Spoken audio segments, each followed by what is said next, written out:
द्वारा गांव में ही उसकी खोजबीन की गई। जब उनको कोई सफलता हाथ नहीं लगी तब शाम 5 बजे के आसपास थाने में उसकी सूचना परिजनों द्वारा दी गई।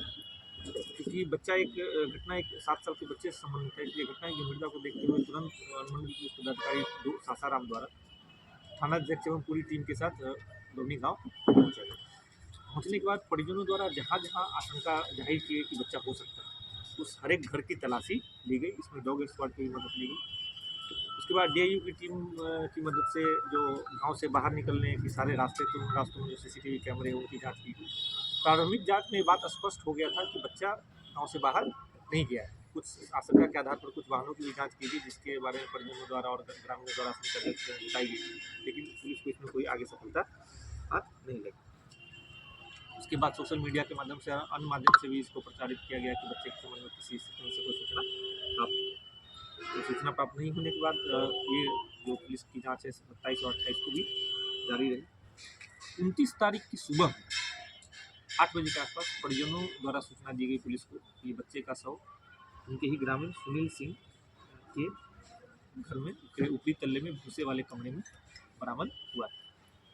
तुरंत घटना की गंभीरता के मद्देनजर रखते हुए एफएसएल की टीम डॉग स्क्वाड को भी घटनास्थल पर भेजा गया और उस पूरे घर को सर्च करने के बाद जो वहाँ से प्रथम दृष्टया साक्ष्य प्राप्त हुए उनको प्राप्त करके संकलन करके जय श्री राम। और चूँकि मामला एक छोटे बच्चे से संबंधित था तो विधि व्यवस्था की संभावनाओं एवं ग्रामीणों के बीच जो इसके लेकर भावना थी उसको ध्यान में रखते हुए जिस घर में शव बरामद हुआ उस घर के सभी सदस्यों को सुरक्षा थाना लाया गया, जिसमें सुनील सिंह की पत्नी, उनकी 2 नाबालिग बच्चियाँ और बच्चे थे। उन सबको थाना लाकर सुरक्षा रखा गया। उनके अन्य रिश्तेदारों से भी संपर्क किया गया ताकि वो लोग सही तरीके से पुलिस को सहयोग करें।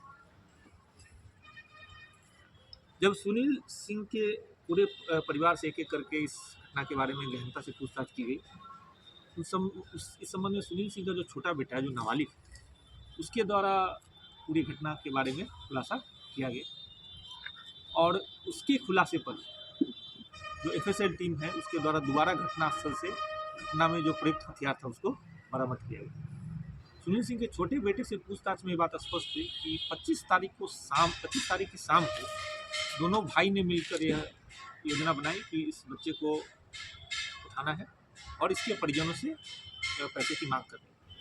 इसी योजना के तहत 26 तारीख को जब बच्चा खेल कर वापस घर जा रहा था तो अब आपने घटनास्थल देखा होगा तो जिस घर से शव बरामद हुआ वो जगह और जो बच्चे का घर है वो इसके बीच में पड़ता है, जहाँ से खेल के लौटने के क्रम में गली में बच्चे को अकेला पाकर जो इनका बेटा था उसने उस बच्चे को घर में खींच लिया और खींचने के बाद जो बच्चा चिल्लाया तो उसको चुप कराने के लिए मुंह दबाने की कोशिश की। इस दौरान बच्चा बेहोश हो गया।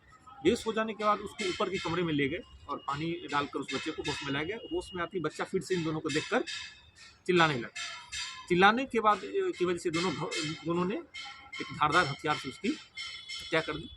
हत्या करने के बाद घर का ही एक कंबल लाकर उसको लपेटकर उसी के ऊपर वाले कमरे में एक भूसा वाला घर है, उस भूसे में सबको छुपा दिया और वहाँ से खून साफ करके और जो हथियार था उसको साफ करके छुपा दिया।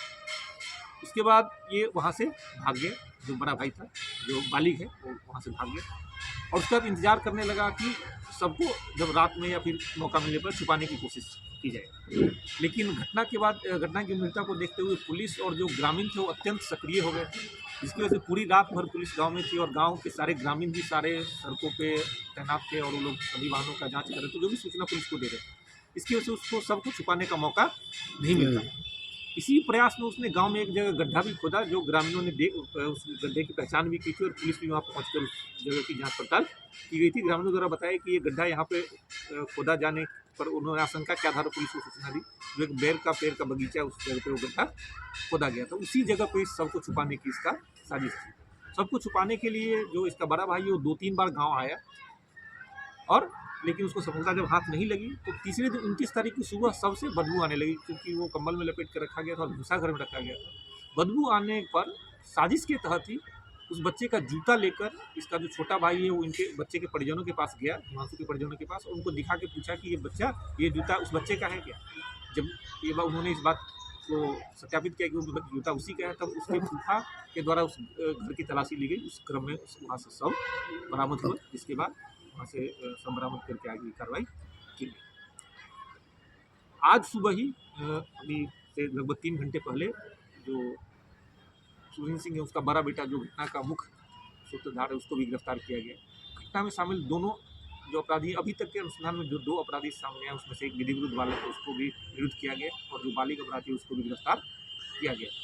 घटना के संबंध में जो घटना में प्रयुक्त हथियार था वो भी बरामद किया गया, मोबाइल, और घटनास्थल से बच्चे का खून लगा आई कार्ड और उसका बद्धी जो भी उसका सामान थे वहाँ से बरामद किया गया। DNA टेस्टिंग के लिए जो सैंपल है वो एफएसएल द्वारा कलेक्ट किया गया। इस पूरे घटना में स्पष्ट रूप से वैज्ञानिक साक्ष्य, और इसको माननीय न्यायालय से अनुरोध करके जितनी जल्दी हो सके स्पीड ट्रायल करा के इसमें इतने स्पष्ट वैज्ञानिक साक्ष्य है कि इसमें अपराधी को सजा दिलाना बिल्कुल आसान काम है, जो हम लोग पूरे वैज्ञानिक तरीके से करेंगे और उसको सजा दिलाएंगे। इस पूरे घटना में ग्रामीणों की सक्रियता की वजह से और पुलिस का को जो उन्होंने सहयोग किया उसकी वजह से ये जो अपराधी था इस घिनौने कार्य को छुपाने में नाकामयाब रहा, और इसकी पोल खुल गई और ये समय रहते गिरफ्तार किया गया।